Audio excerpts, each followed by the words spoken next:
by your Tri-State Toyota dealers who invite you to come in and test drive a Toyota and ride with the best. By the Tri-State Area Midas Muffler and Brake Specialists.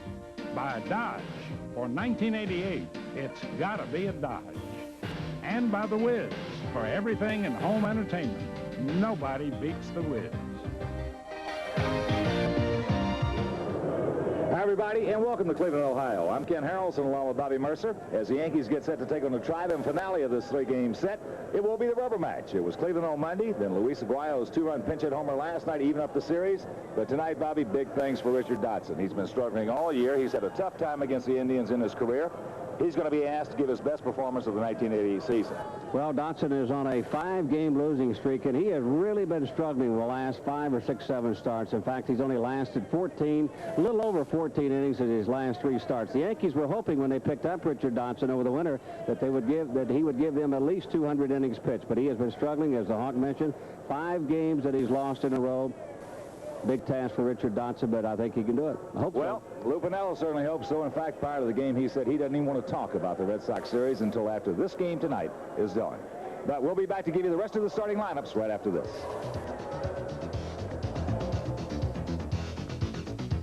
Sports Channel is your front row seat for nightly action because Sports Channel delivers exclusive action from the Mets and Yankees to the Islanders, Devils, and Nets. How about that? Sports Channel also features hard-hitting college football and basketball excitement, along with nightly thoroughbred action, too. So keep your front row seat all year round. Stick with Sports Channel.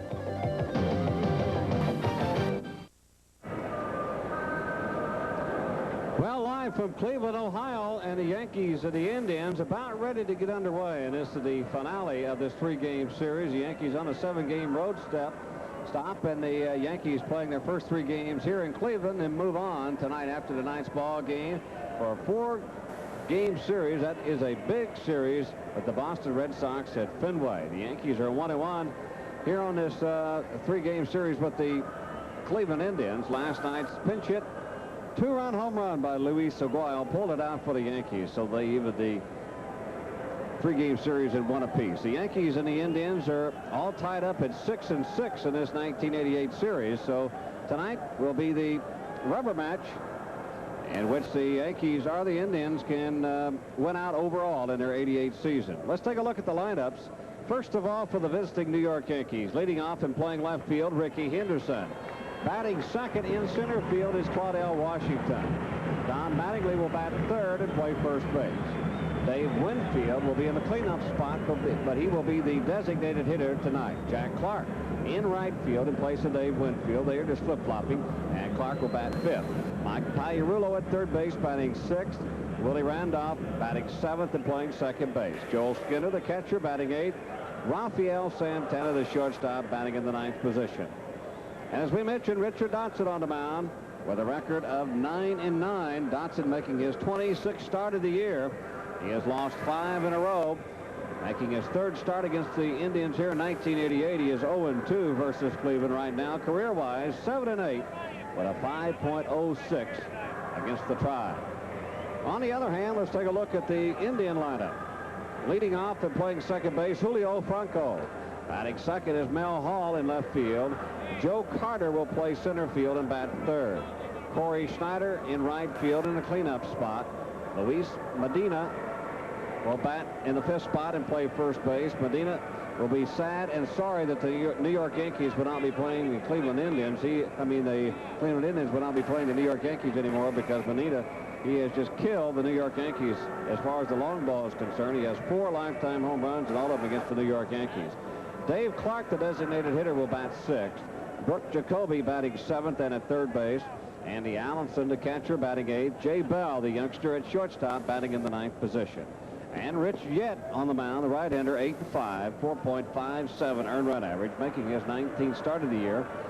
First appearance against the Yankees here in 1988. Career-wise against the Yanks, he is 1-1, 5.50 earned run average. He's made 1 other start, that being back in 1987 against the New York Yankees. The umpires tonight behind home plate is Don Dinkinger. At first base, Tim McClellan. At second base, Larry McCoy. And at third base, Drew Coble. Let's take a look at the standings before tonight's ball game. Boston, of course, leads Detroit and New York, who are tied at second. Both Detroit and the Yankees are 4.5 games back. Behind New York and Detroit is Milwaukee, 5.5 games back, and then Toronto, 8.5 games back. The Tigers lost last night. The Yankees win, so the Yankees and the Tigers move back into that tie for second place. So the Yankees and the Indians in this finale, the rubber match of this 3-game series, the final game of the season between the Yankees and the Indians. And the Yankee first three, here in the top half of the first inning, Rickey Henderson, Claudell Washington, and Don Mattingly. And here to call the action for you is the Hawk, Ken Harrelson. Thank you very much, Bobby, and once again, good evening, everyone, and welcome to Municipal Stadium in Cleveland. It is a beautiful evening for baseball. Here at the stadium, 320 down each line, 385 in the power alleys, 400 straightaway center field. And tonight, just watching batting practice, the ball is carrying very well. But here's the right-hander, Richette, as Henderson steps in. Takes the fastball strike. Rickey, as you know, has been struggling. Hitting just 149 in his last 16 ball games. He is 10 for 67. Outfield swung around to the left. That's inside, and the count 1-1. Yet will not overpower you. He has a fastball, curveball, and the split finger. Rickey on the year, 297, 6 homers, 46 RBIs. That's out of play right side. And the count 1-2. Temperature at game time, a very, very comfortable 68 degrees. Prior to the game, Lou Piniella was talking about Henderson. Somebody asked him about his struggling, and Lou said, I don't want to hear all that. So I'm just so proud of Rickey because of the way he has played. He is playing very hard. Indeed, the Yankees have played hard. There's the breaking ball, 2-2. And I think if you wanted to put a finger on the date and go back to when the Yankees, well, when they just started busting their behinds, was back on the 31st of August when there was that big clubhouse meeting with Piniella and his team. That fastball high, and the count goes full. There's the skipper. Of course, none of the players have revealed what went on. Piniella has not revealed it. But they say it was a good one.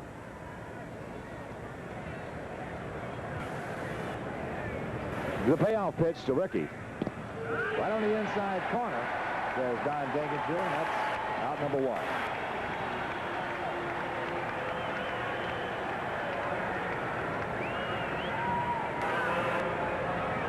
Well, Rickey didn't like it, and when you're struggling, you try to make every pitch be the one you want, and sometimes it's not the one you want. And you think that the pitcher is always making the perfect pitch on you when you're in that slump, and I'm sure that's what happened to Henderson there. He may have been looking for something else. Here's Claudell. Claudell 1 for 6 in the series, hitting at 324, 9 homers, 60 RBIs.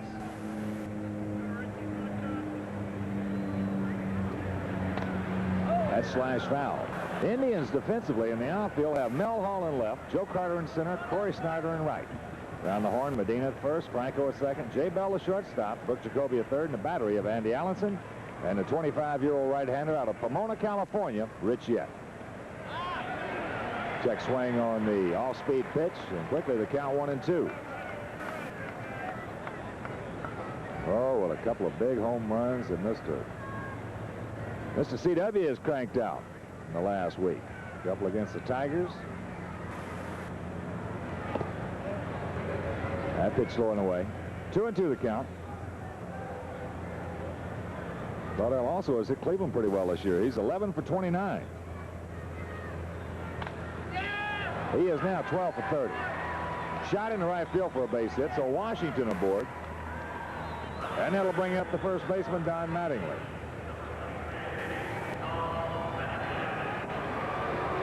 Mattingly 1 for 9 in the series, hitting at 305, 14 homers, 77 RBIs. Don hitting an even 200 this year against Indian pitching. Hey, Cleveland has been tough against the Yankees, as Bobby mentioned. They have played 12 times. They have split them.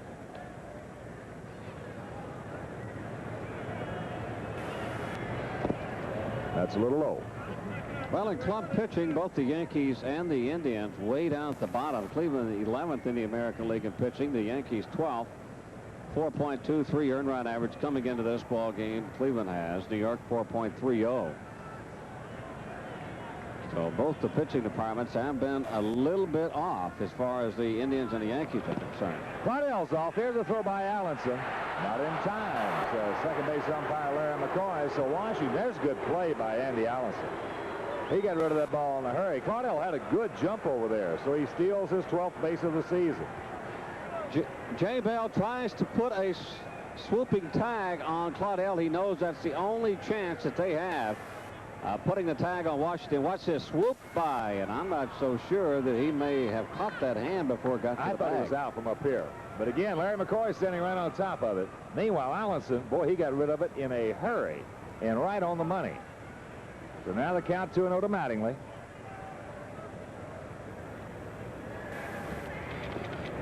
Lays off of it, check swing, and it's 2-1.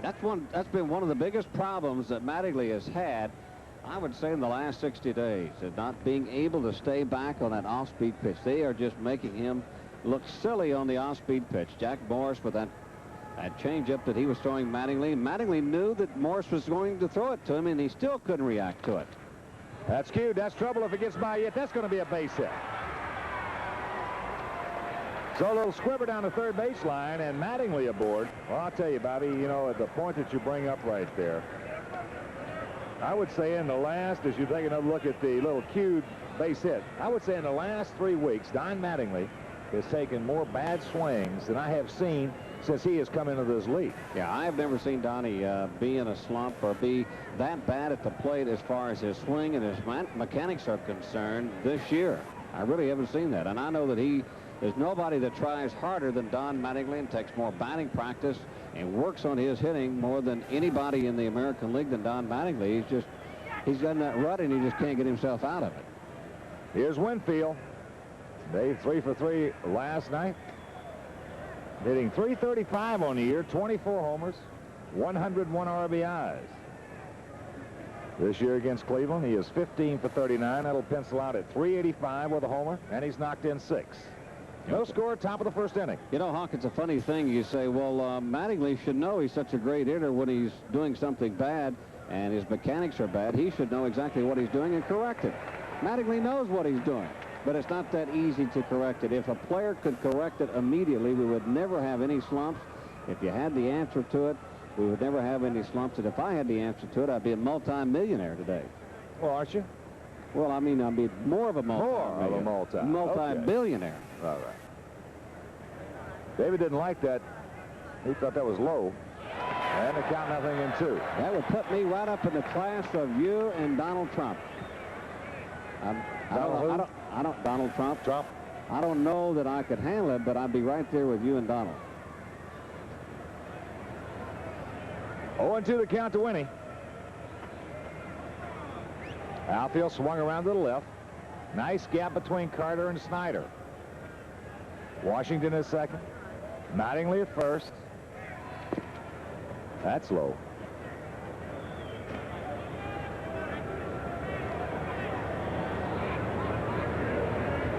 Yet, as Bobby told you, 1-in-1 lifetime against the Bronx Bombers with a 5.50 ERA. Yet, you look back at last year. Of course, this is his first appearance this season. And he has pitched well, very well at times against New York.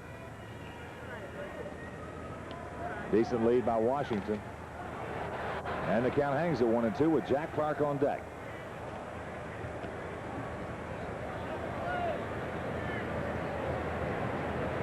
Now, something the Yankees haven't done really all year long, and they've won 4 of their last 5 victories by scoring the winning run on a home run in their next to last at bat. The Yankees have been coming back, and as Lou Piniella has been quoted in saying, there is no quit in this ball club.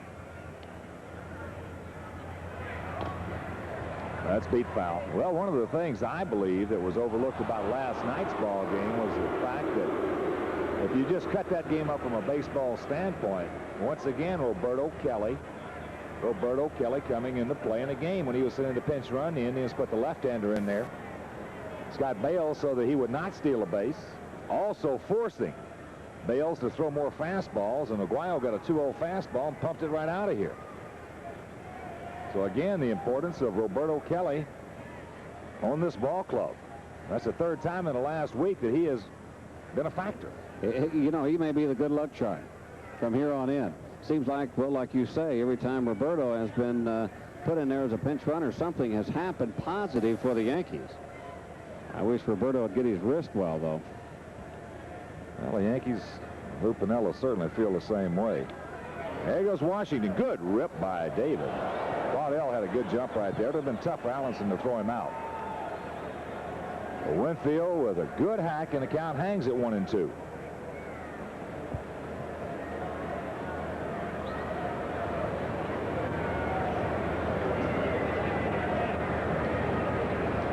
Needless to say, obviously, it is very evident in all those little cliches. It's a big ball game. That's beat foul. This is a big outing for Richard Dotson. When you're 4.5 games back, and you've got, what, 19 games left, and does that count the one with the Texas Rangers? Yeah, that's counting the possible makeup game with the Rangers.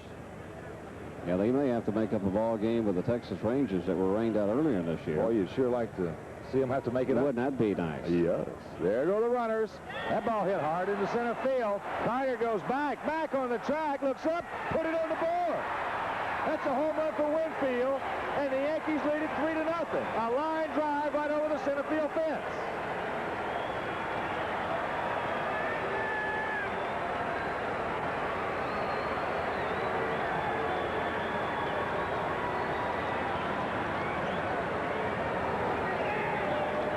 Well, Winfield, he has killed the Cleveland Indians this year. He has killed everybody, in fact.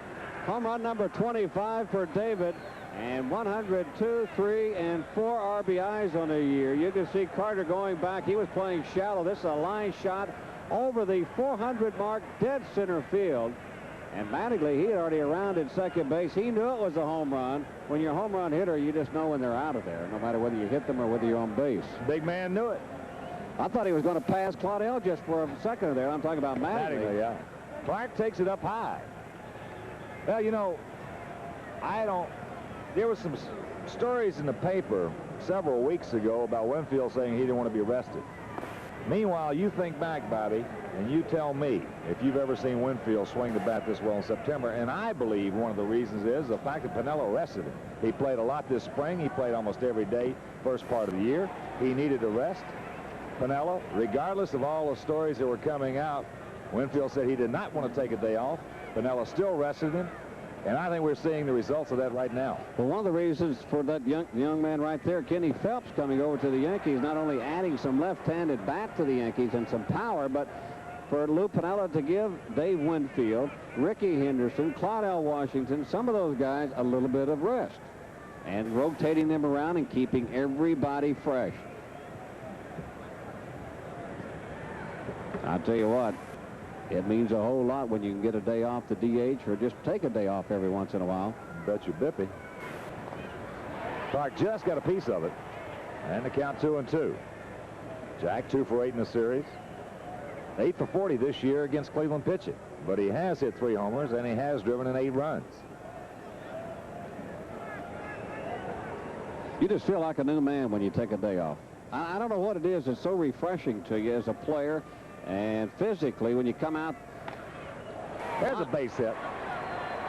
Carter gets over. He'll cut it off and hold Clark to a single. So 4 straight hits after Henderson was called out on strikes by the Yankees.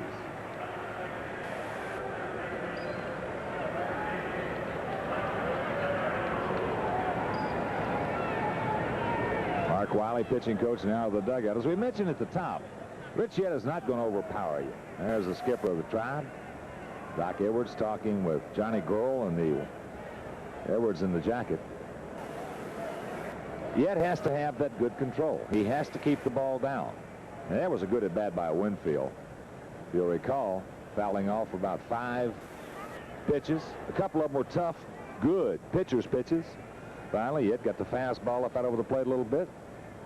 Well, he just rocketed it out of here. Of course, the Indians they are playing a lot of young people because they are taking a look for 1989 for their ball club, too. They've got a lot of youngsters that they brought up when the roster was expanded in the month of September. So they are taking a look at a lot of players that possibly could be playing for the Indians in 1989. I'm talking about the first baseman. I'm talking about the shortstop. They've got a lot of guys on the bench that may play tonight and probably will. Here's Pags. Pags scuffling. 1 for his last 16, hitting at .212. 12 homers, 60 ribbies. Well, you can't say too much about Luis Medina because of the fact that he has been put in the lineup and he has all 4 of his home runs against the Yankees. Actually, you can't say too much about Jay Bell as he started the season off as a regular shortstop. Outside of that, the rest of the players, as you look at Luis Medina, a little check swing, Jacoby. He'll go over to Franco. They get Clark. So Pags hits into the force out. 2 gone. Usually, as a rule, you don't like to play young fellows against contending clubs, you know, late in the season. In fact, a lot of times there will be a memo sent down versed to that effect. Memo from league office saying that when you're playing the contending clubs, you put your best team out there on the field. And well, they can tell you who to play. Well, they just want you to be aware, to be competitive. You mean? Exactly. In other words, they don't want you to look too the Yankees bad. coming in here, and all of a sudden you put 6 rookies in the lineup late in September if they're running for the pennant, and all of a sudden that's off the end of the bat in the left field. Mel Hall is there. He'll make the catch, and that'll retire the side. But not before Dave Winfield's 25th homer scores Washington and Mattingly. And after a half inning of play, it's the Bronx Bombers 3 and the Tribe coming up. Back at Municipal Stadium in Cleveland, Ohio, Yankees lead it 3-0 on the strength of Dave Winfield's 25th homer. It was a bullet right over the central wall, just to the right of that 400 sign. So Winfield, 25 homers, now 104 RBIs. Yankees will line up defensively in the outfield. It'll be Henderson in left, Washington in center, Jack Clark in right field. Around the horn, Don Mattingly will be at first base. Willie Randolph at second. The shortstop, Rafael Santana, with Mike Pagliarulo at third, and the battery of Joel Skinner. And a 29-year-old right-hander out of Cincinnati, Ohio, Richard Dotson, coming in with a record of 9-9, 5.22 ERA. Dots making his 26th start in his 29th appearance. This will be his 3rd start this year against Cleveland. He lost here on June 19th by a score of 11-3. He lost at Yankee Stadium on June 24th by a score of 7-5. Now, the last time he was out against the Tigers, he had no decision, but he pitched well in that ball game. He went 6 1/3, gave up 2 runs, 6 hits, 4 walks, had 5 strikeouts, and the Yankees won that game 3-2. So Dotson, who has had trouble against the Tribe throughout his career, this year he is 0-2. Lifetime, he is 7-8 with a 5.06 ERA. Well, the Indians here in the bottom of the first, it'll be Franco, Hall, and Carter. Franco takes a strike. He didn't like it.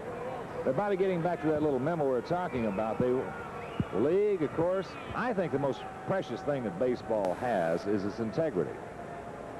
I know of all the commissioners, I've been around, as long as I've been around, Boyd Kuhn, and that's in the right field, that's playable. Jack Clark, 1 out. And Peter Ueberroth, I don't think there's any question about it. Dr. Giamatti, he will go the nth as the others have to protect the integrity of this game. And that's why they want you to play against the contending clubs in September the best you got.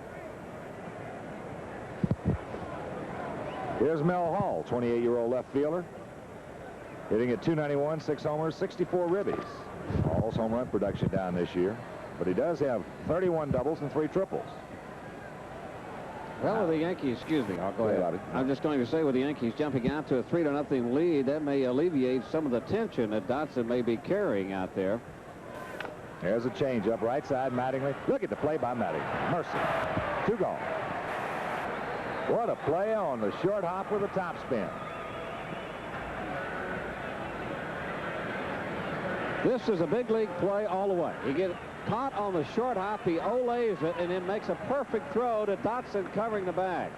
Now, that play is hard enough, just a routine play when the ball's hit straight at you and you have to shovel it over to the pitcher covering first base. To make a play like that, though, you just almost expect it from Don Mattingly. I agree with you. Hopefully that 3-run lead will widen that plate out for Richard Dotson a little bit so he doesn't have to feel like he's got to make the perfect pitch. I think you hit it right on the nose right there with that word, perfect pitch. I think Dotson has been banged around so darn much he thinks now that he has to make a perfect pitch on every pitch.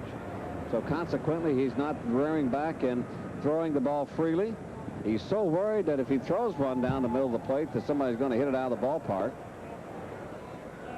I don't think psychologically you can get your game together and pitch your best game when you go out there with that kind of tension. No chance. 2-0 the count to Joe Carter. Carter, 280, 27 homers, 94 ribbies. Watch out. You've heard the old saying when the manager had his meeting, he said, hey, guys, you got to play this game loose and relaxed. You have to be loose and relaxed to play this game. But that's easier said than done. 3 of you got to go.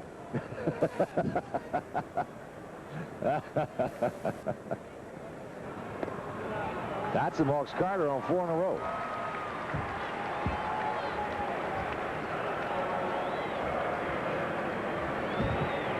You know, you look at Dotson's record, and when you mentioned back on June the 19th when he lost to the Cleveland Indians, it looks like his record, that's when his downfall started. He started off with a house of fire, like a house of fire, winning 5 in a row, Dotson did, and it looked like the greatest trade ever made by the Yankees with the Chicago White Sox. Then after his next loss, he got a no decision, and next thing you know, he's on the disabled list with that pulled groin, and he hadn't been with a flip nickel since then. Here's Corey Snyder hitting at 282, 23 homers, 70 ribbies. As Carter takes off, just might as well put it in your pocket. Dotson didn't even pay attention to Carter, who picks up his 25th stolen base in 29 attempts. And when you do that to Joe Carter, Skinner had no prayer. In fact, as I mentioned, he shouldn't have even thrown the ball. Well, that's got to give the Yankees a sign that the Indians don't care how far they are down. If they got guys that can run, they're going to take off, especially if you don't pay any attention to them. Well, they got a few guys that can. Carter with 25, Franco with 23. Well, this guy's a good hitter. He's a good, bad-looking hitter. He's got some at-bats. He'll go up there and he'll show you some swings. He just looks like he got no chance. All of a sudden, you come back with that same pitch in the next at-bat, and you can put it on the board. It's out of here in a hurry. Corey, just 25 years old, hitting .414 this year against Yankee pitching. As there's a breaking ball. Pags backs up, long peg over to Mattingly in time, and that'll retire the side. Nothing across. There were no hits, no errors. 1 man left. After 1, it's the Yankees 3, Cleveland nothing.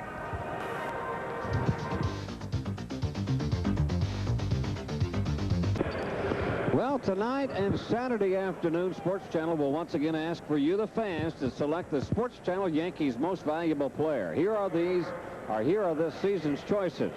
If you think it's Dave Winfield, call 1-900-720-6101. If you think it's Claudell Washington, call 1-900-720-6102. Or if you think it's Ricky Henderson, call 1-900-720-6103. Remember, it's 50 cents a call, so please dial carefully. No phone number for you, Hawk. All right. Joel Skinner steps in. Yankees lead at 3-0, top of the second. Skins hitting at 215, 4 homers, 21 RBIs. Well, I tell you what, when they, that's a little either Winfield, Washington, or Henderson. Mattingly has won that thing every year. They've given it out before. This year, Don's not even on the ballot. No. But he'd be the first to agree with you. Well, you have to take them off after 3 years in a row. The rule. Yeah, what hurts? Here's the 1-1 delivered to Skins. That's low. But if they, I would love, now Tom Chestnut gave the award last year. I presented the award to Mattingly earlier. That's on the outside corner. And this year, when they do present that award, I certainly hope that you get the chance to be the presenter. You know what? Now I know what happened to Mattingly. You jinxed him. Yep, I sure did. I dropped the award. I dropped the award on the mic stand and a beautiful piece of glass, and it just broke. Right on the outside corner. There's a beauty by Rich Yett. Skinner's gone. 2 out. Oh, check that. 1 out. Second strikeout for Yet.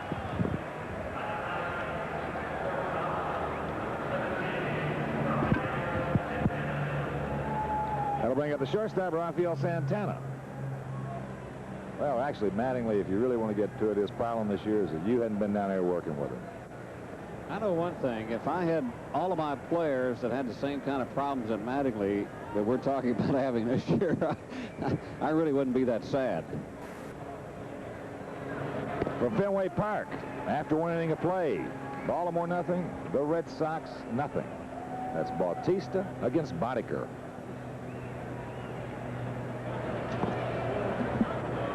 .21 to count to Raffy. He's been struggling. 8 for his last 42.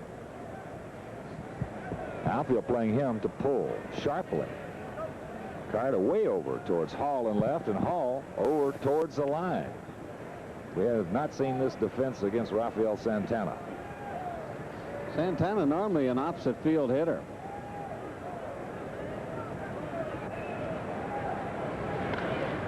Pops it up right out behind second base. Jay Bell going back. Carter coming in. Joseph's there, makes the catch, and that's out number 2.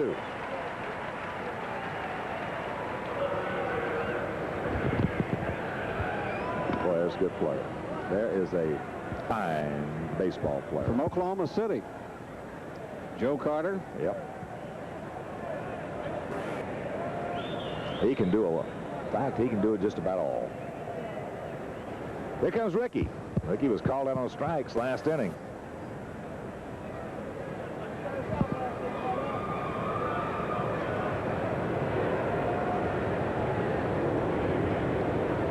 Jacoby in close at third. That ball hit deep into center field. Carter going back. He has room. Now at the edge of the track, on the track, makes the catch. And that'll retire the side. Ricky just missed it. Caught it a little towards the end of the bat. But this yet comes back. 1-2-3 inning. After an inning and a half, Yankees lead it 3-zip.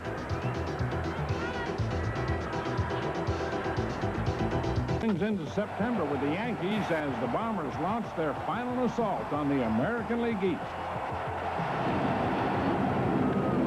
Hit deep to right field. Flying back is limited to the wall. It's gone. 2-run home run. Last weekend, the Yankees pulled out the broom and swept the Tigers. Now, Friday, Saturday, and Sunday, the Bombers slug it out with the Red Sox in 3 key games in their battle for the top spot of the East on Sports Channel. Bottom of the second inning. 3 runs on 4 hits for the Yankees. No runs on no hits for the Tribe. Dodson will face Medina, Clark, and Jacoby. In case you missed the first half inning, Dave Winfield with his 25th homer, a bullet right over the center field fence, knocking in Washington and Mattingly, who had singled. And what is psychologically a big ball game. You would like to have that plane trip. This club is going to arrive, the Yankees, in the wee hours of the morning up in New England to take on the Red Sox in that 4-game set. Make that plane ride a little shorter, a little quicker, and to sleep a little nicer. But here's Luis Medina. 4 homers, 6 RBIs, all those coming against Yankee pitching. Luis is 25 years old, out of Santa Monica, California, 6'3", 195 pounds. As you see at first base, he is a left-handed first baseman, but a right-handed hitter. I think he is convinced the Yankees at this point, as that pitch outside and the count 2-0, that this man pretty much a high ball hitter.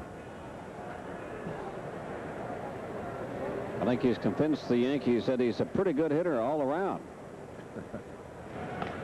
Jammed him right there, got in on him. Jack Clark has an easy catch.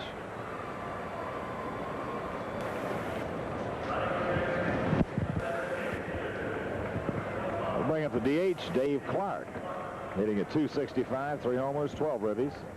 He's been swinging the bat well lately. He's 11 for his last 23. 6 for 15 this year against New York pitching.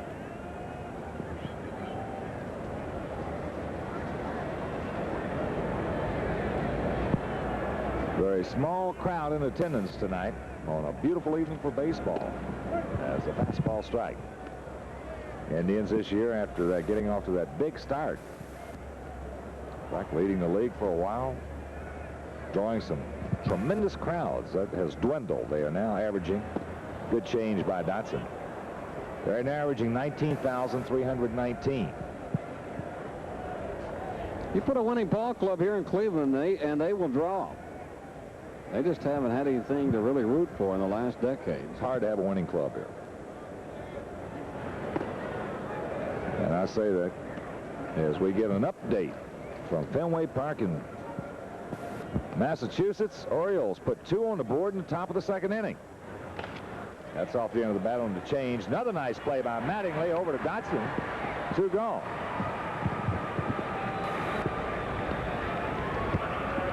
Dotson and Mattingly look like they worked on this in spring training. I noticed in September, but look how nice it's working now. That's an automatic out when those two guys get together, putting that play on. Another score from Exhibition Stadium in Toronto. Blue Jays and the Tigers. Toronto leading 1-0 after 1.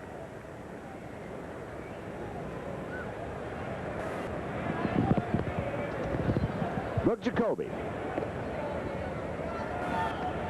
Brooks had a tough year. He has 1 for his last 11, 6 for his last 44. On the year, hitting at 249 homers, 44 RBIs. In the past, he has hit the Yankees hard. This year, 182, no homers, and 2 ribbies. Right now might be the time to go out and pick yourself up a good third baseman like Jacoby, coming off a bad year as he pops that one up in the right field. Dotson's going to have himself an easy inning. 1, 2, 3, and after 2, Yankees lead it 3-0.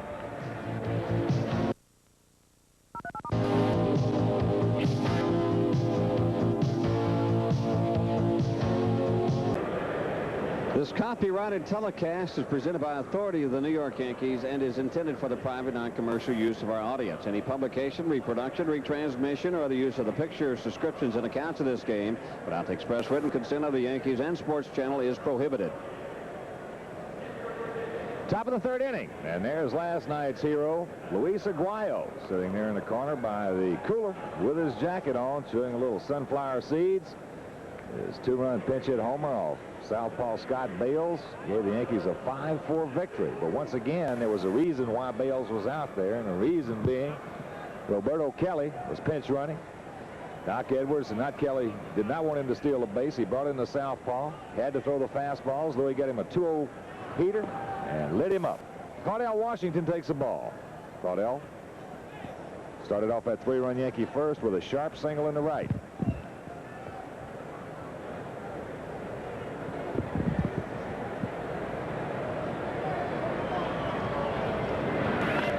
That's in the center, right at Joe Carter.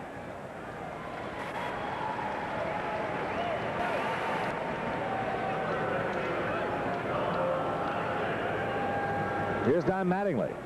Donnie hit a little cue shot, a little squibber down the 3rd baseline. Beat it out for the hit.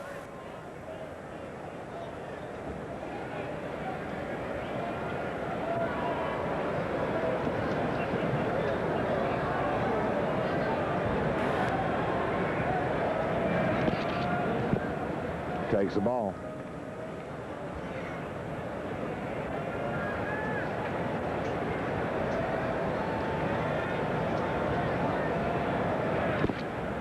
That's a little low, 2-0. Yeah, Merce looks like he's going to have to talk to him a little bit. Get him cranked up for the last, after tonight, the last 18 games. Donnie told me he didn't want me to talk to him anymore. He said that you and him have been having some private conversations the last 60 or 90 days. So he told me to stay away from him. There's a strike and the count 3-1. And when a guy like Don Mattingly tells me to stay away, I stay away. That's hit into center field. Carter.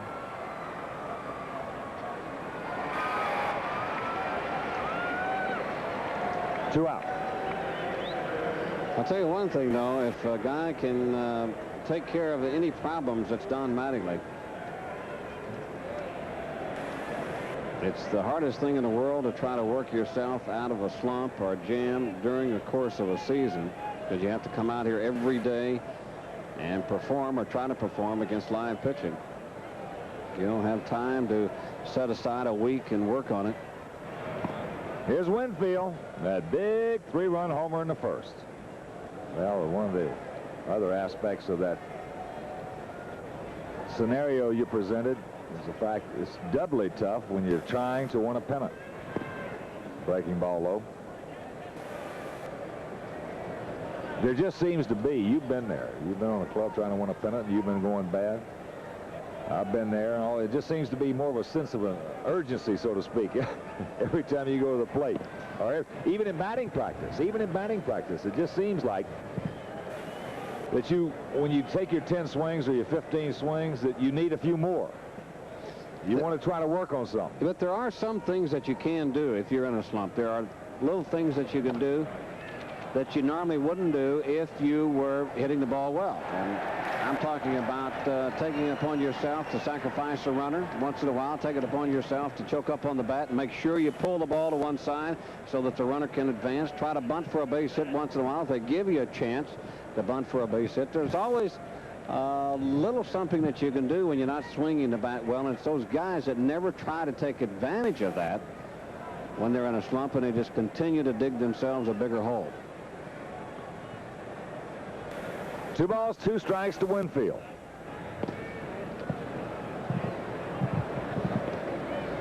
You know, if you could wave a magic wand, which you could not do with Mattingly, just as the way he is, you'd like to say, Donnie, look, just lay off taking batting practice for a couple days. No chance. There's that split finger, and Winfield's gone. So far, the second inning in a row, yet retires the side in order. After 2.5, 3-0 Yankees. Now let's join Lee Zeidman in our studios for a Sports Channel update. Get on board with the bases loaded for Rick Shue. Comes through with the base hit up the middle. Sheets scores. Mickey Tettleton beats the throw by Ellis Burks. O's out in front 2-0, but Mike Greenwell's 21st homer, a solo shot, made it 2-1, bottom of the third. Detroit trails Toronto 1-0. They too in the bottom of the third. Mets' magic number is 10, trying to reduce it against Chicago. That was a scoreless tie until moments ago. Hojo breaks through for the Mets, touching ex-Met Calvin Schiraldi with the triple that scores Kevin McReynolds. And it is a 1-0 game there. Now 2-0. Wally Backman double scored Hojo to make it 2-0 bottom of the second.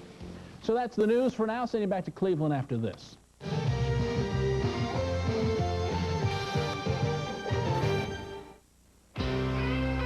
Okay, listen up. Oakley here is filling in for Ball tonight. For 3 years, Bill Oakley took orders. But tonight, he's got to stand up and take charge. You make America work. Here's to you, the clean, crisp taste of Beechwood-aged Budweiser. For all the guys who know it's not what you say, but what you do. New York Yankees baseball is brought to you in part by the Tri-State Area Midas Muffler and Brake Specialists. Come on in and let us show you why nobody beats Midas. Nobody.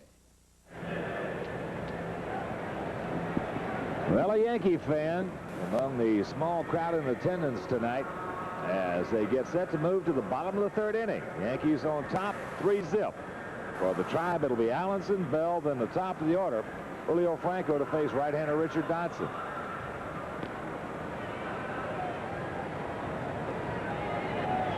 There's a whole bunch of those seats with no fannies in them out there tonight.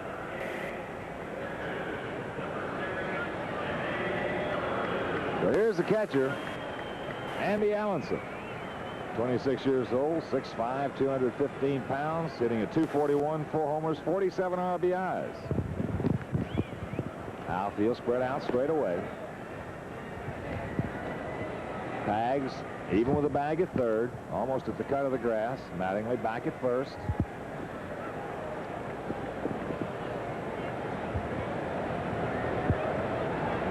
Allenson, hard-nosed competitor. Handles the staff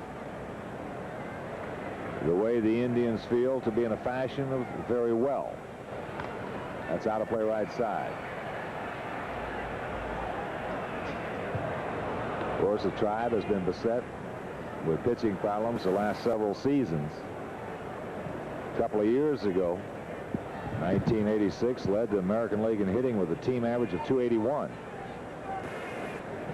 Of course, that was the impetus that a lot of people, not a lot, a few people picked them to win the American League East Division last year. It didn't work out that way. You're going to have somebody can get somebody out.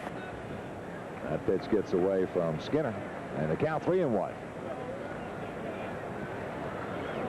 Well, last year the Indians, they had really a lot of problems in their pitching department. They said they felt the heat, though, in spring training. They said that they did.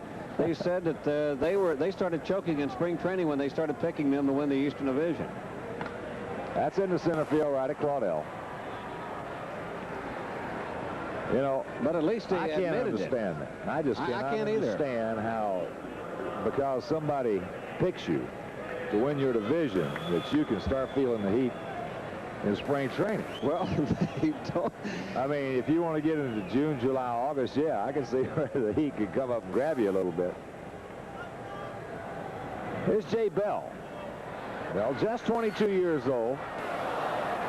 This is the 59th time he has started as shortstop for the Tribe this year. Had a tough start offensively, hitting a 191, a homer, 16 RBIs. You know, you talk about the Indians last year. They had a team ERA of a little over 5, almost 5 1/4. That was the highest in a major since the 56 Senators. And no full-time starter to win more than 7 ball games. That ball hit hard. Washington back. Jump. Whoa, he had It's it. out of here. It's a home run as it goes off his glove. Claudell had the leather on it, couldn't hold it, bounced over the fence, and it's a 3-1 ball game. Claudell almost made a fantastic play out of that line drive into center field off the bat of Jay Bell. He got the leather on it, and it popped out of his glove over the center field wall. Claudell's got a beat on it. Now he's running out of room. He makes his last-ditch effort. In fact, he should have come down with it. Hit the heel of his glove and it popped out from the heel of his glove off the webbing, a portion of it over the fence. I'll be darned. Franco takes a strike. Yeah, he squeezed it as soon as it hit the heel of his glove, and it rolled right up the fingers, sides of the fingers, and out the webbing. Good effort by Washington. 0-2 the count to Franco. You know, I haven't seen that happen too many times, but I have seen guys hit the fence and have the ball in their glove, and the ball gets jarred out of their glove once they make contact with the fence, and it goes over for a home run. Happened in New York last time Seattle was in with Mickey Brantley. 1-2 the count. You remember Ike Brown? He Yeah. used to play for the Tigers. Yeah. I had a little opposite field line drive. Well, it really wasn't a line drive. It was just kind of a little fly ball out of left field, and he had to run for it a long ways because they were playing me to pull the ball. And he got there at a full run in Old Yankee Stadium, and he had the ball in his glove, and just about the time he had the ball in his glove, he hit the fence and just threw it into the left field stand for a home run. I think that was the easiest home run I ever had in my life. 2-2 pitch up high. Well, I'm the one that's Irish here. That should be the luck of the Irish. That never happened to me. Never did happen to you, huh? That's the first time, the only time it ever happened to me. Meanwhile, we omitted the fact that Jay Bell, Claudell didn't think he was going to hit the ball out. He was playing fairly shallow. Jay Bell hit that ball hard. Boy, he hit a bullet out there. There's a bullet. Off the glove of Pags. Underneath, he'll have no chance. Franco with good speed.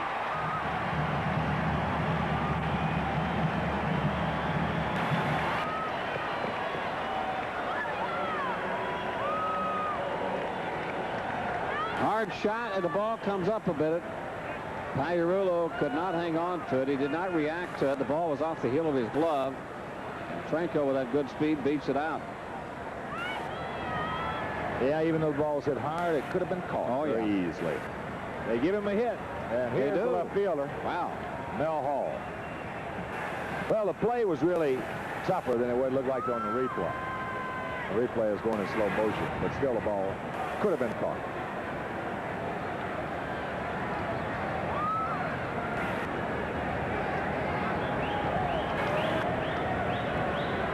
was robbed of a base hit on a brilliant play by Mattingly back in the first inning. I mean, it was a Jim Dandy on a short hopper in between. Pops this pitch up. Santana calls for it. Rafi's there, makes the catch, and that's out number 2. Well, you got to be careful with Franco over at first base, because if Joe Carter is going to take off with 2 outs towards second base, and they were losing at that time 3-0, you got to be very careful with Franco. He has 23 stolen bases. Well, Dodd is not the most adept at holding runners on. Primarily, I've seen him, as you have, when he would give that little slide kick, but lately, I tell you, for the last month and a half, every time he gets somebody can run up there, he's still giving you that same big leg kick, taking a whole bunch of time to unload the home plate. Well, he's just worrying about getting the ball in the right spot at home plate. He wants to get the ball around that plate area, and he's not worrying so much about the runners. He's been struggling so bad. Franco does not go. A little jam job. This will be caught by Willie Randolph. So Dotson gets out of it without any further damage as Jay Bell picks up his 2nd homer of the year. And after 3, Yankees lead at 3-1.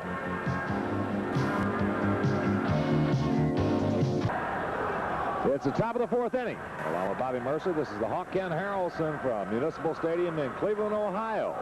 3 runs, 4 hits for the Yankees. 1 run on 2 hits for the Tribe. For the Yankees here in the 4th, Jack Clark will lead it off, to be followed by Mike Pagliarulo and Willie Randolph. So as Andy Allenson gets the ball down to second base, to tell you about it, here's Merce. All right, Hawk, the Yankees picked up 3 runs in the top half. The first inning highlighted by that Dave Winfield 3-run shot over the center field walls. They took a 3-0 lead, but the Indians came back at the bottom of the 3rd to pick up 1 on a home run by Jay Bell off the glove of Claudell Washington. It was Bell's 2nd home run of the year. And as the Yankees come to bat here in the top half of the 4th inning, it's the Yankees 3 and the Indians 1. Jack Clark leads it off for the Yankees. And the yet fastball high and inside for a ball, 1-0. Clark with a base hit to center field back in the 1st inning. That was after Winfield had hit the home run. Down low for a ball, 2-0. So Clark has the count in his favor now. Clark giving Winfield a little rest as Clark is playing right field tonight. Winfield, the designated hitter. 2-0 pitch was taken all the way, and it's down low for a ball. 3-0 now to Jack Clark. Clark, Pagliarulo, and Randolph, the scheduled 3 here in the top half of the 4th.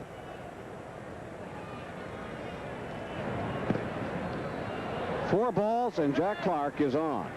So the Yankees have their leadoff batter on here in the top half of the 4th inning. That's the first walk given up by Rich Yett. He has struck out 3. Clark now has 96 base on balls and 124 strikeouts. Pagliarulo, a little squibber off the left side as he grounded out to the 3rd baseman. He's 0 for 1. That pitch is over on the outside corner, strike 1.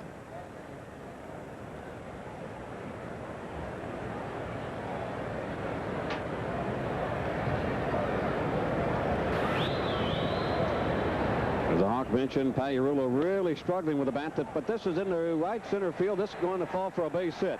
It gets by Carter, and it'll go to the warning track. They're waving Clark around 3rd. He will score. So Pagliarulo with a double here in the top half of the 4th inning, scoring Jack Clark all the way from first base. Snyder, he tried to cut the ball off. It got by him, and then once Carter got there, it was too late. It got by him. That allowed Clark to go all the way around and score. The Yankees take a 4-1 lead. There's a nice piece of hitting by Pags. He just reached out and hooked it. Took it way off the ground. And you can see Carter, once they get by him, of course, Clark's going to score. As the 2 outfielders just crisscrossed, and of course that Yankee dugout very happy to see Pags come up with a base hit and an RBI. All right, here's Willie. He's 0 for 1, flat out to left field. So the curveball misses up high. Ball 1, 1-0. Nobody out here in the top half of the 4th inning. There you see Pags. He's down at 2nd. So Willie will try to get Pagliarulo to 3rd if he doesn't knock him in.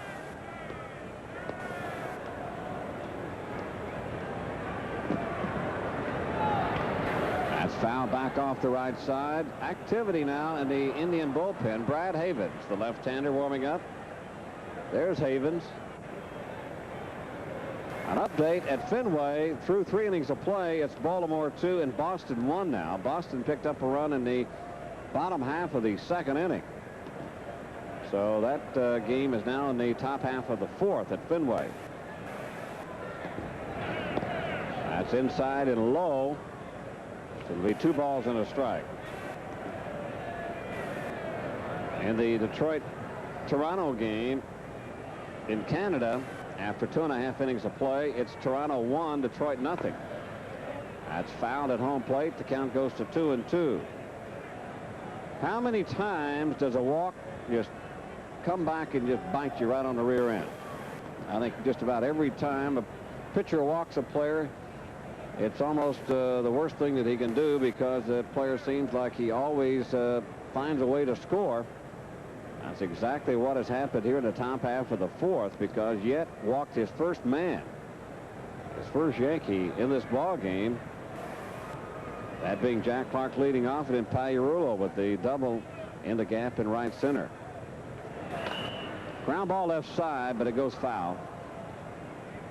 Well, a lot of times, even though, as you mentioned, that was Yet's first walk, a lot of times what that indicates when a guy has had several, not just the walk itself, sure, that's bad enough, but it's the fact that he's going deep into the count. And chances are, if he's walked 2 or 3 guys there, he's got a lot of 2-0-3-1 counts on him. Of course, if you go to those 2-0-3-1 counts, that's when you can get burned. Unless you get yourself about a 95-mile-an-hour fastball that you can get by guys. Well, he's run the count to 3 balls and 2 strikes as you take a look at Jack Clark. Relaxing, blowing a bubble or 2. He's getting a workout tonight. 3-2 count. Hit into center field. Moving over is Carter. Pagliarulo tagging him at second. He'll come to third. Carter's momentum was moving him towards the right field stand. So with that, Pagliarulo tags up and alertly goes to third. So the Yankees and Willie Randolph get the job done with 1 down here in the top half of the 4th.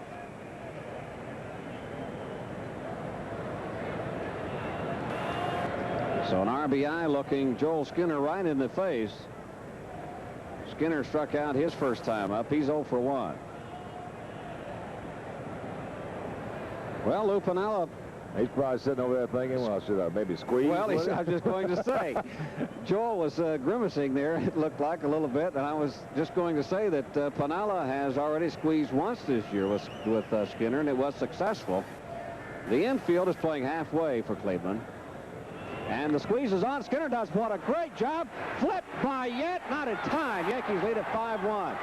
And Skinner, I'll tell you what, he has been working on his bunting. What a nice job. They had the pitch out on, and somehow Skinner got the bat on the ball. Well, this just don't say anything right now, because let's see if he went across the plate. Excellent job. No, he did not. As you can see, excellent job. And the pitch out was on. There's a bad pitch out by Rich Yet. As you see, Pags coming across. He hurts his left hand as he hits the shoe right there of Andy Allenson. But a good job by Skinner on a very bad pitch out, pitched by right-hander Rich Yet.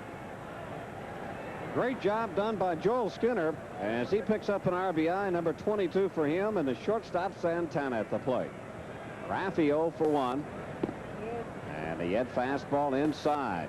Now, with 1 out, Joel Skinner at first base. Lou Piniella may want to try a little bit more and go maybe to the hit and run.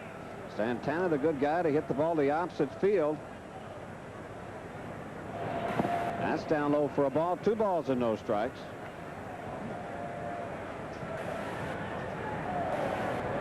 There's the skipper, Piniella. Joel Skinner, throughout the year, up until about the last, I would say, 45 days, he was just about the worst bunter on the Yankee ball club. That's up high for a ball, 3-0. But I'll tell you what, he has worked on it, and he has come around. Good effort by Joel Skinner.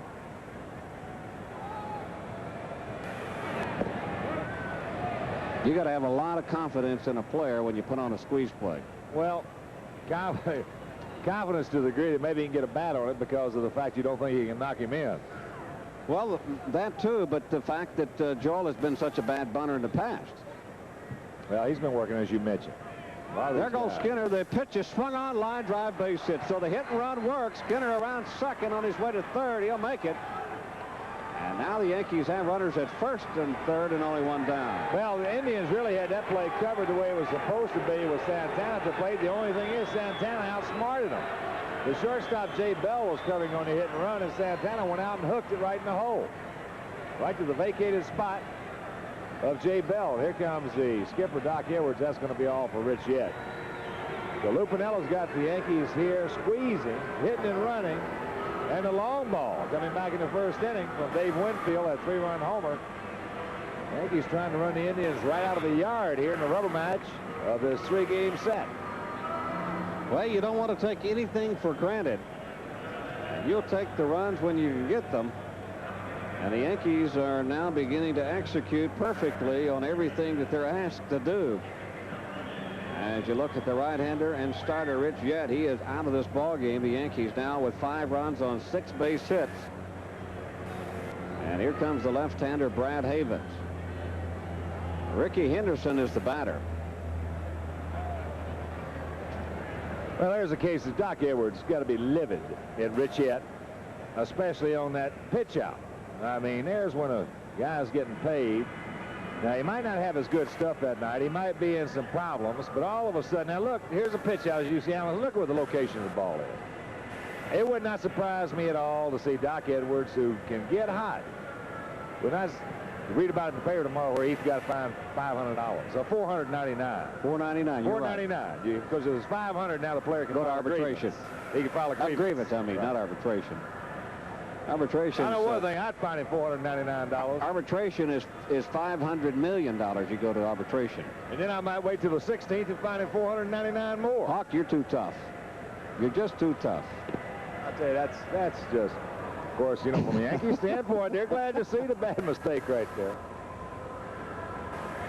Anyway, here's the southpaw Brad Havens, former Oriole, former Dodger. Most Dodgers let him go, and the Indians picked him up. For Havens, this will be his 24th appearance. Record of 2-2, 3.35 ERA. Brad has worked in 45 2/3. He's given up 48 base hits. He has walked 10, has 26 strikeouts. He has thrown 6 that left the ballpark. And of the 8 saves, check that, the 40 saves on the Indian staff, he has 1 of them. Of course, Doug Jones, the leader, with 33. Oh, what a year Doug Jones has had. Hasn't he had a fantastic I'm glad to see it. There's a man that struggled so much in the minor leagues. All of a sudden, he comes up with that good changeup. And I'll tell you, he has done a number. Those are nice stories in baseball. A guy with mediocre ability comes up with a new pitch and becomes a star. Making an adjustment. That's all. Came up with that pitch, and he's turned his whole career around. But right here, the Yankees are looking to put more on the board as you take a look at Pagliarulo, injured in that slide at home plate on the squeeze play. He's got ice, it looks like, now on his left hand. Trainer Steve Donahue. Look at Pagliarulo now. Allenson is trying to block the plate now. There is Pagliarulo trying to get his hand on the plate, and that's where he hurt his left hand, it looks like, as he hooked it with Allenson's left foot. Henderson swings and hits one down the left field line, fair. Coming on to score is Skinner around second, and they're going to wave Santana. You know he's going to stop right there. I tell you, it's a good thing he stopped. Even though the ball was bobbled momentarily by Mel Hall, if he got it back into the cutoff man in a hurry, and with a decent throw to home plate, he was going to be dead, especially with just 1 out. There's a shot ripped by Henderson, picking up his 23rd double of the year. But as he bobbled it, now all of a sudden he gets it back in, makes a good throw right there. Jay Bell, they had him cold turkey at home plate. And the Yankees have runners at second and third, still only 1 down. It's 6-1 now in favor of the Yankees. Washington the batter, and he swings and misses or fouls one at home plate. And the count is 0-1. Washington 1 for 2 tonight with a run scored. He also has a stolen base, number 5 on the year. Check that, number 12 on the year. As you see Santana at third. There's Henderson down at second.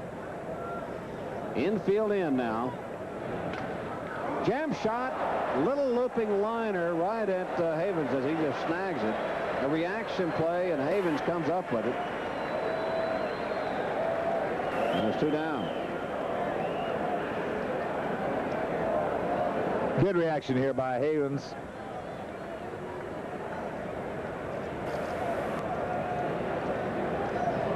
As Bobby mentioned, ball was hit fairly hard, but it broke Cardell's bat. I still think Flacco is going to get it. Meanwhile, he didn't. Well, we'll see what the hitman can do. Don Mattingly. Havens with a fastball inside for a ball, 1-0. Mattingly also 1 for 2. He had an infield hit back in the first, came around to score that Winfield home run, and he flied out to center field in the third. The Yankees have put already 3 on the board here in the top half of the fourth. And that is down low for a ball, 2-0. Well, Havens is not going to overpower. His best pitch when he's working well is the curveball.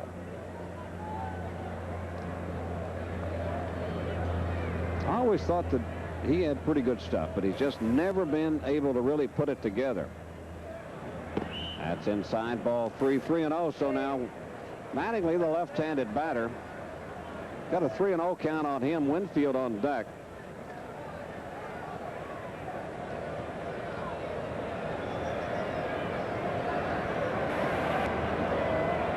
Well, you sure want Winfield to get up there. Mattingly taking all the way. It's 3-1.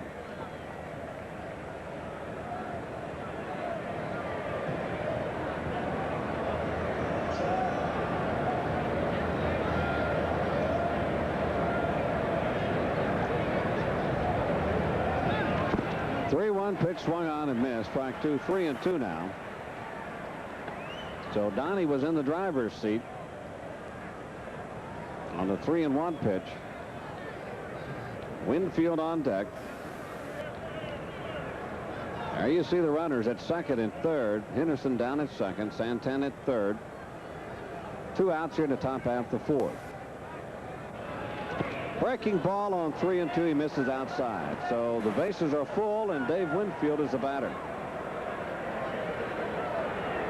It's a pretty gutsy pitch right there. Well, if he gets it over, Mattingly's out. Donnie was way out in front looking for the fastball. But you're right. The way Donnie's been swinging the bat versus the way Winfield's been swinging the bat is actually a bad pitch. You got to go right at it. Oh, sure. You got to make Mattingly beat you right there. I agree with you.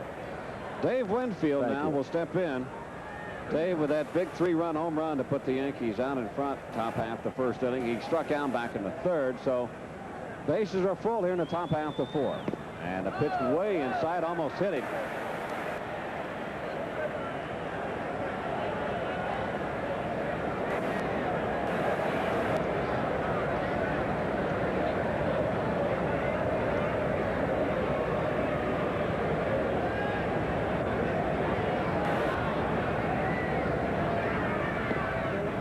It's a changeup down low and inside, ball 2-0. Boy, he's getting himself in a hole. He is in a whole bunch of trouble right now. He's not getting himself. He is there. All right, Winfield, start cranking her up now.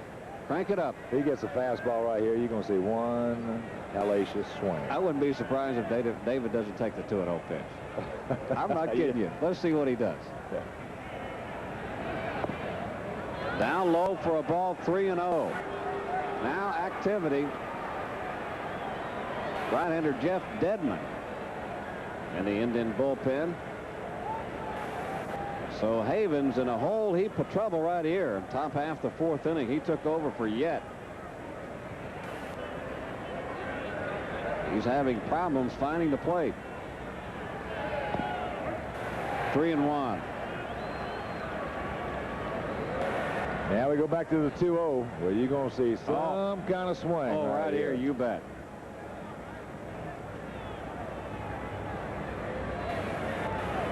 If he throws a strike. When he's trying to get himself set, concentration-wise.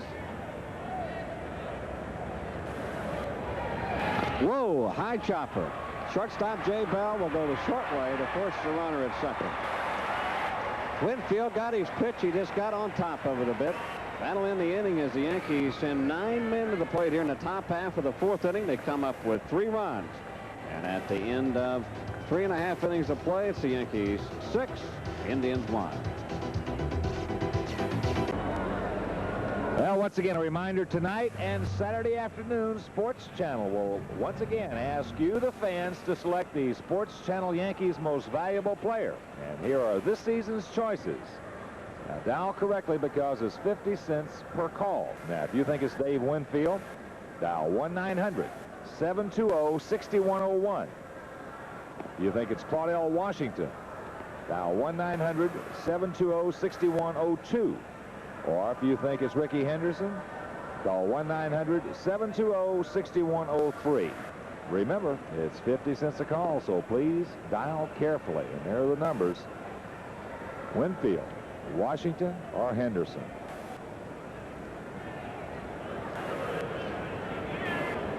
Do you want to make your pick of those? Winfield. There's no question in my mind.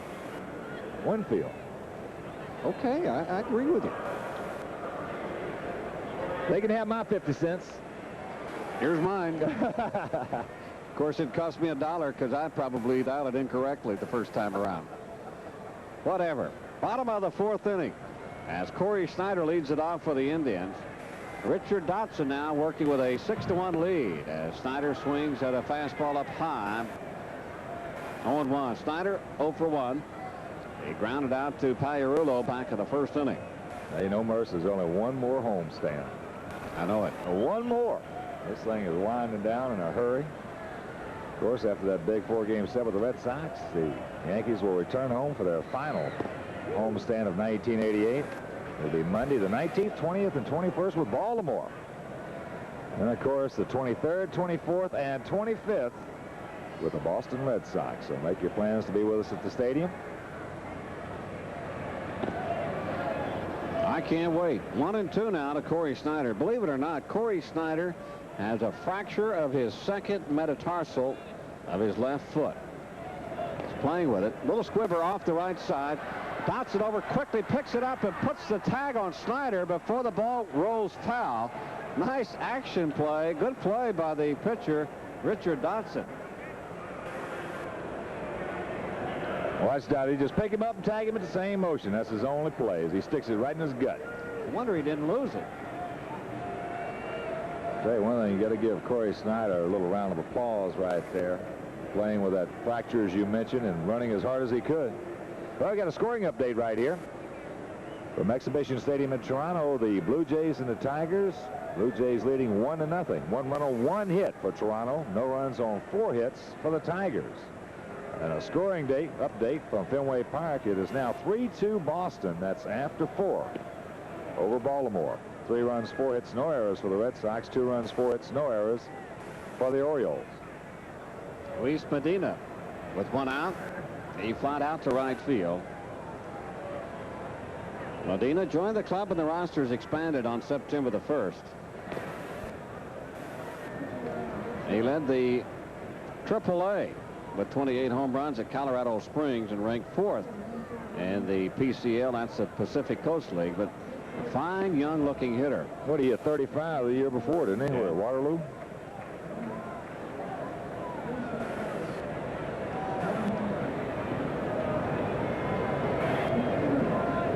Waterloo in 1986. Last year at Williamsport in 16. Good pitch right there. He just got underneath it a bit. I'll tell you, he must have been hurt last year because of the fact that Williamsport ballpark is a bandbox. That is a good home run hitter's park.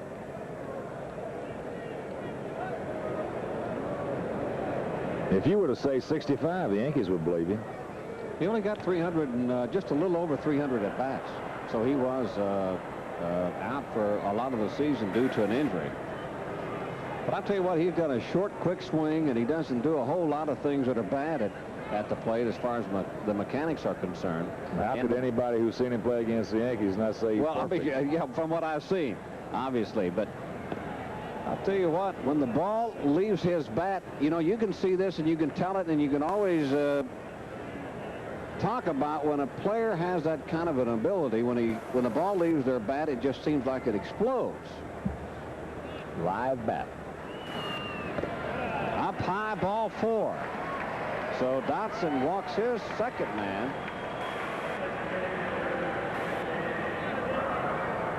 That'll bring up Dave Clark, the designated hitter.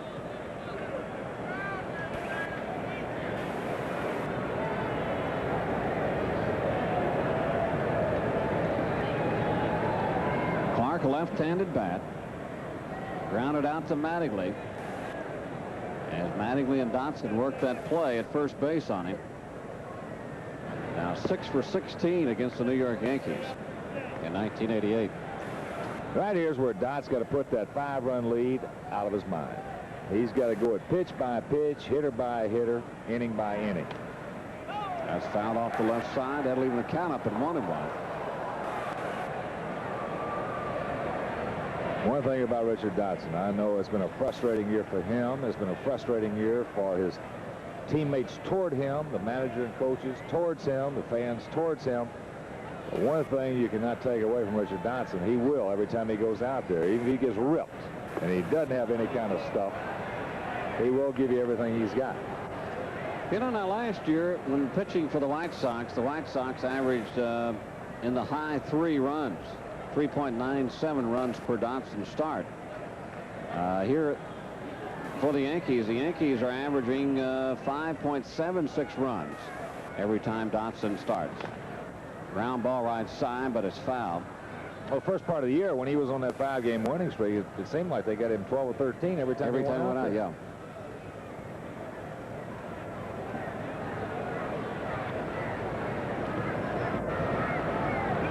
Then all of a sudden, after you get all those runs, there's going to be a drought someplace. His last 8 starts, what did they score? 16 runs? Yeah.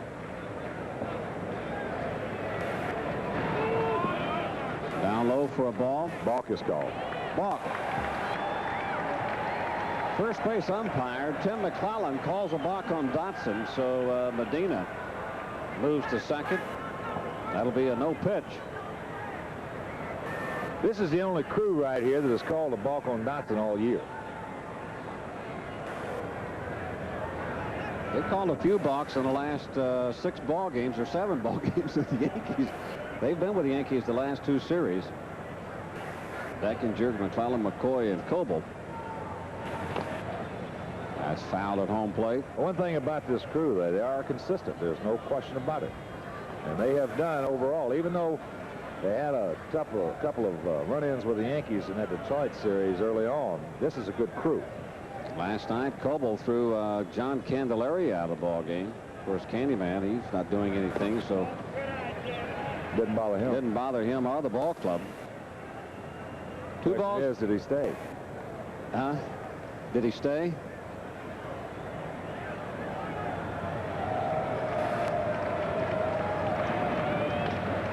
High chopper, first base side. Mattingly has it. He'll take it himself, and there's 2 down. Medina moves to third, and the batter will be Jacoby.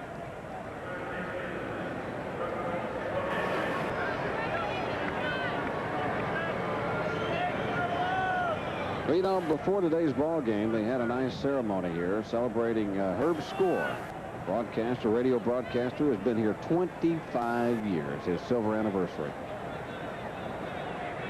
What a nice guy. We want to congratulate Herb Score. He is a terrific guy.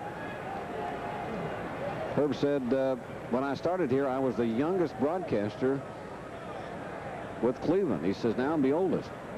He said he was the youngest guy traveling with the squad. Yeah. Well, of course, Ted Williams told me that Herb Score had the best stuff he ever saw. I faced Herb when he was on his way out. And he still threw hard, and his ball had good movement. When I was a kid in my first spring training, I think he was with the White Sox at the time, and I'll tell you, he still threw well. He just couldn't, he was wild, and he just couldn't get anybody out. Count is no balls and 2 strikes to Jacoby. Dotson tries to hit the outside corner. He misses 1 and 2. Bobby, you know, the line drive by Gil McDougall certainly was indirectly the cause, but it was not the reason that Herb had his career shortened. He said that he felt fine when he came back to spring training next year. He just wanted to prove to everybody he was all right, and he tried to snap off a curveball too quick in spring training with a man on third base and one out. He said he popped something in his shoulder. There's the award that they were presenting, a Silver Mike for his, and once again, Herb Score right there on the right. What a nice human being.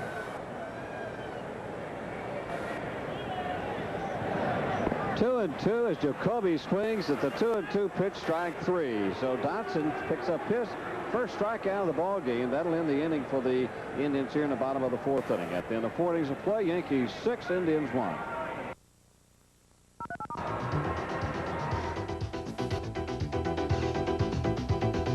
This is a promo that really doesn't need to be read, because everybody knows the importance. You know, last weekend the Yankees pulled out the broom and swept the Tigers right here on Sports Channel. Now this weekend is a crucial matchup when the Bronx Bombers collide with the Boston Red Sox at Fenway.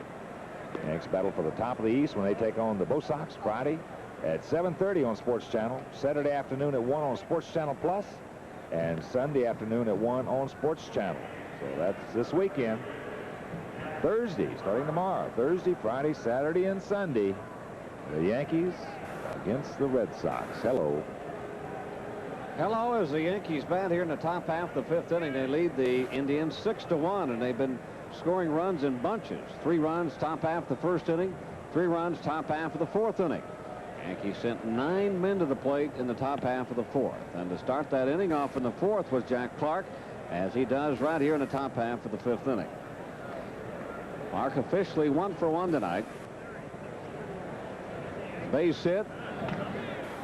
This pops this one up into shallow right field. Going over is Franco, and he calls off the first baseman Medina, and there's one down.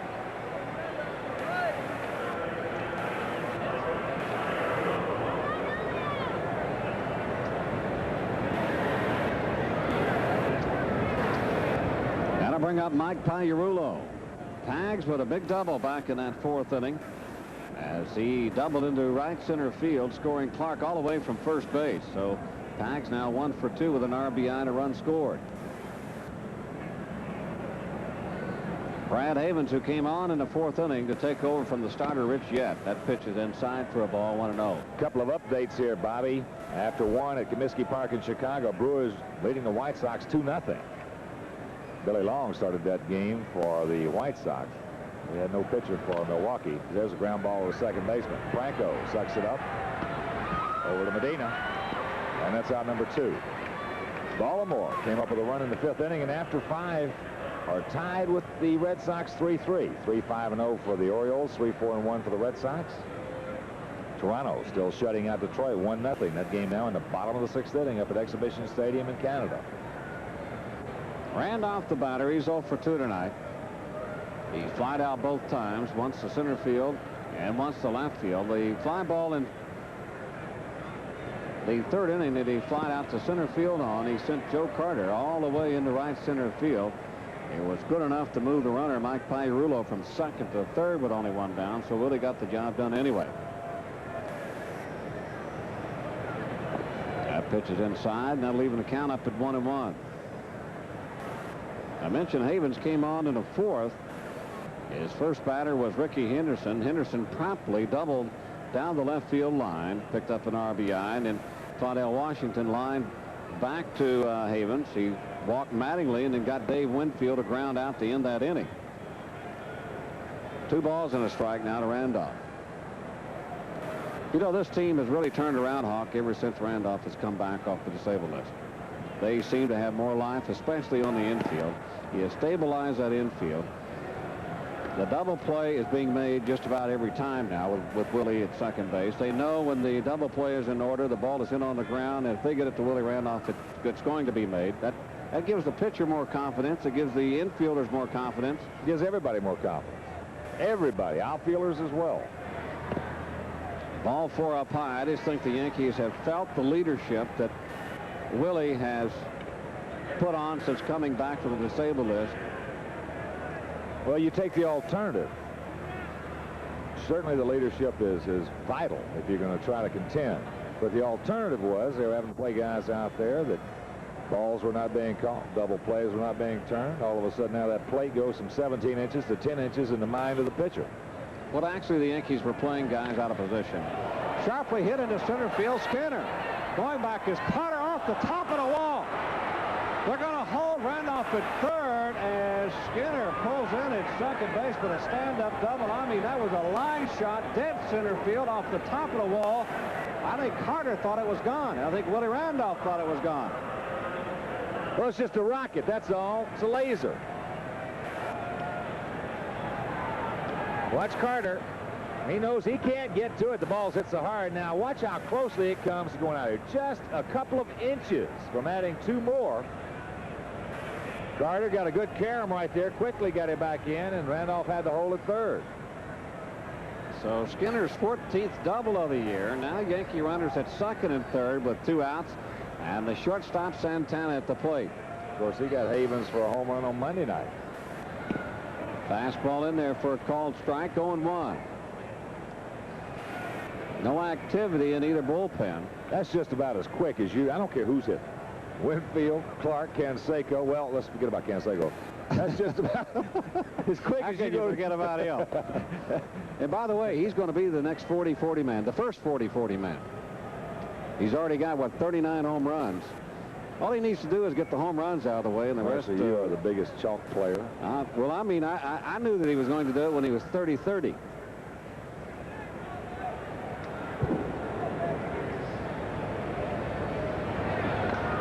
Ground ball foul the left side. Of course, you really make your predictions the same way you make your bets on the golf course. You got to have a deadlock. Well, I'll tell you what, I'm making a prediction he'll be the next 40-40 guy now.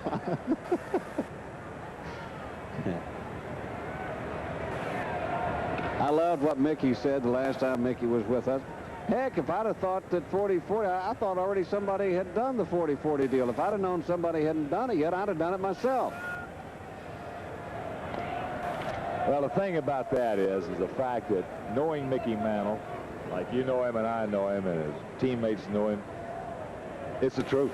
Well, of course it's I true. mean, it's just, and I'll tell you what, if he'd have thought that 50-50 was that significant, he may have done that as well. He may have done it. You're right.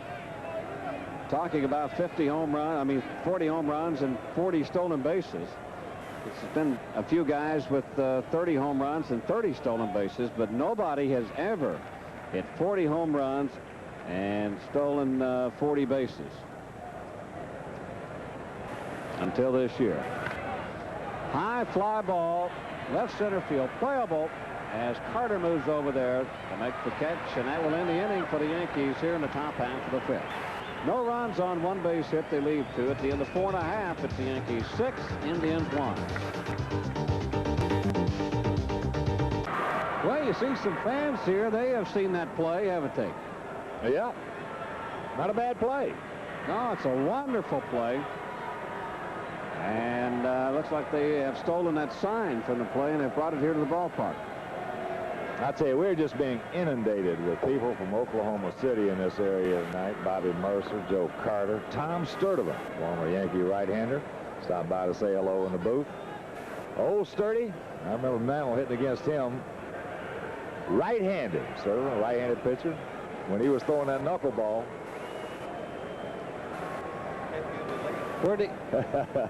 Could he touch it, Tommy? Tommy said he kept him in the league. Bottom of the 5th inning, Andy Allenson leads it off for the Indians, followed by Jay Bell and then Julio Franco. Allenson 0 for 1 as he flied out to center field back in the 3rd. The Indians with only 2 base hits.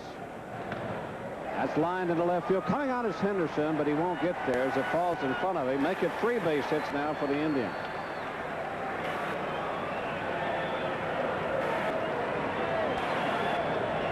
Out of the 3 base hits, a home run by Jay Bell, who is the batter right now. That's where the Indians got their run. Bell delivered his 2nd home run of the year back in the 3rd, bottom of the 3rd. Tell you what, this youngster, he is he's got a lot of life to his bat too. Ball jumps off this youngster's back. On the outside corner for a called strike. He's got a strong arm at shortstop too. In fact, he was the guy that they had hoped to take over that shortstop position so that they could move Franco to second base. Only it didn't pan out that way. Franco was at second base, obviously, but Jay Bell couldn't handle it, so they had to send him back to Colorado Springs. Well, he's a good-looking young player. He really is. He can do a lot of things. Just takes some longer than others, that's all. They say that he's just a little bit unsure of himself on the infield. He makes those young people's mistakes, rookie mistakes. But it looks like that he's got all the tools that you look for in a good player. Outside corner, strike 2. So the count now goes to 2-2. I know one thing, he's got a gun. He has got a gun at shortstop.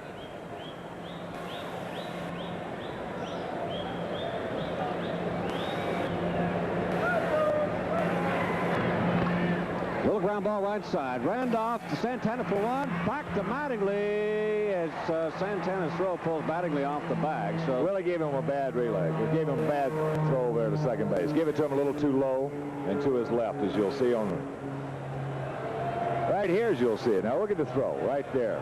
A little too low, and now he's off balance. Broke the rhythm of the play.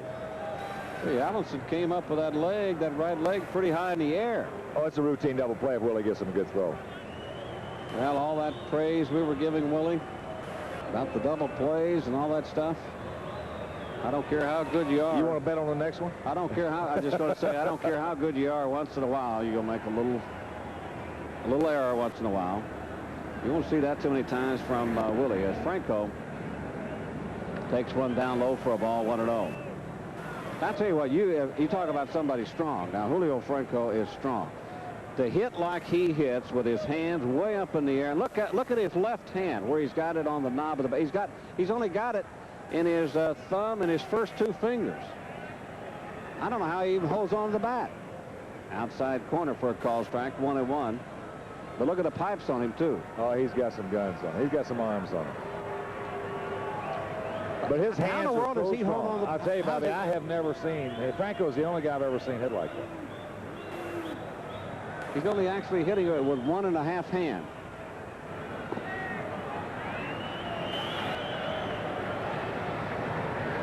Two balls and a strike now to Franco.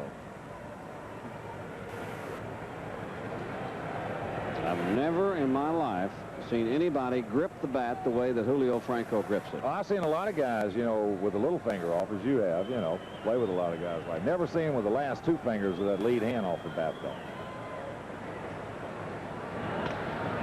That's fouled off the right side and out of play. Well, if you were teaching a youngster, you would just take Julio Franco, the way he holds onto the bat and the way he holds his hands up into the air, and you'd say, okay, young man, that's the way you don't want to approach hitting. But he gets the job done. Well, that's one of the most beautiful things about this game. You don't have to be 6'8", or 6'10", or 6'6", and weigh 260. You can be a little guy. You can do it your own way. You can have the signature of your own talents and your own swing and still be a major leaguer.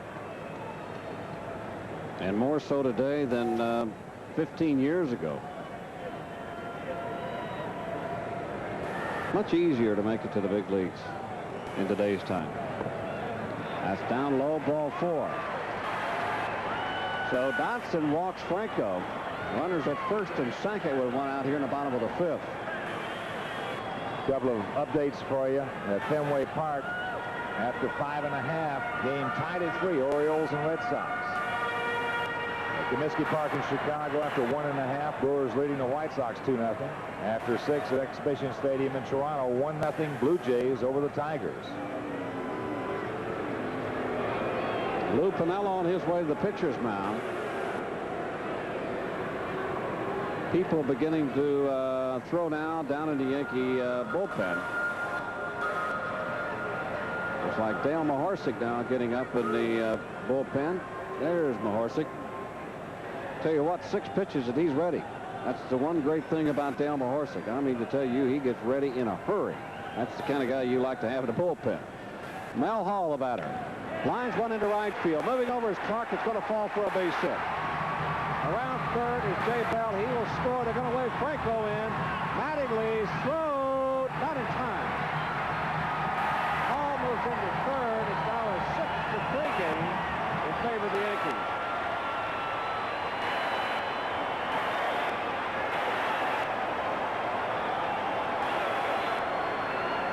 Hits it right off the end of the bat. It's going to take a little time to get out there. Clark's going to surround it. Now watch the throw in. As there you see Jay Bell. He will score. And then the relay by Mattingly not in time as Franco stands scoring up. But the one thing that irritates you right here is the base on balls. With that's the one thing. The base on balls, plus the thing that you don't want to bring up as a Jonah, but that line shot by Joel Skinner just a couple of inches off the top of the wall. All of a sudden now, you know, you make it an 8-1 ball game, and it puts them away mentally. And a dangerous hitter at the plate in Joe Carter. Fouls it off to the left side. 0-1 now to Carter. Carter walked, stole a base back in the first inning, and he got jammed and fouled out, or flied out to Randolph back in the third. Mel Hall is at third base, only one down. It's a 6-3 game in favor of the Yankees.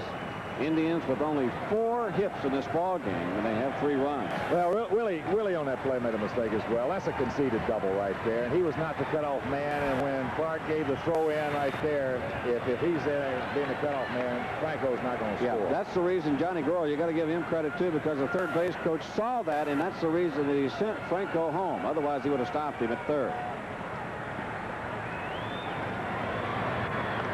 Jam shot. Well, I mean a severe jam shot as Pairulo makes the catch, and there's 2 down. Boy, there is a definite. That's a big-time jam job there. Dotson got deep into the kitchen on Joe Carter. But Dotson is not out of it. Corey Snyder, the batter.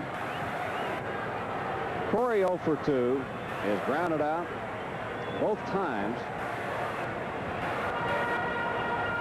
Came into this ball game batting over 400 against the Yankees.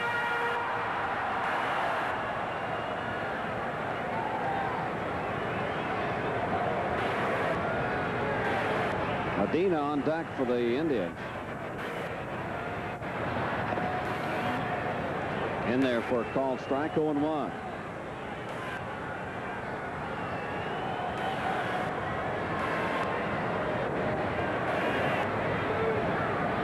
Has been called. Snyder asked for time, and Dinkinger gave it to him. I think Snyder's got something in his eye other than his eyeball.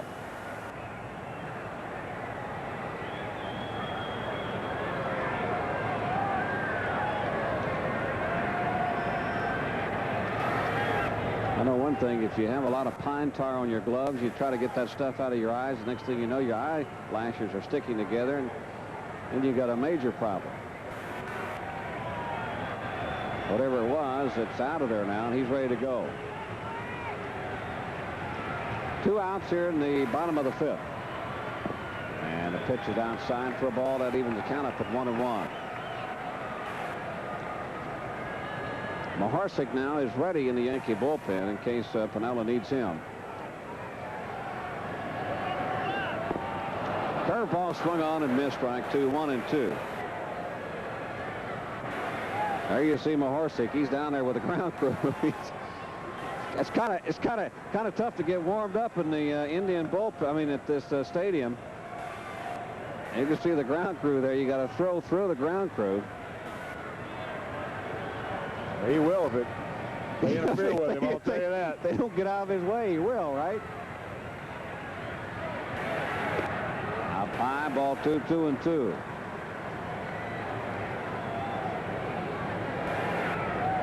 Johnson basically cruising right along until here in the bottom of the 5th inning. But as Hawk mentioned, that the double play should have been turned. And I think Dotson would have gotten out of this inning without anything. Fly ball hit into center field, right at Washington. That will do it for the Indians here in the bottom of the 5th inning, but they do pick up 2 runs on 2 base hits. They leave one, and at the end of 5 innings of play, it's the Yankees 6 and the Indians 3.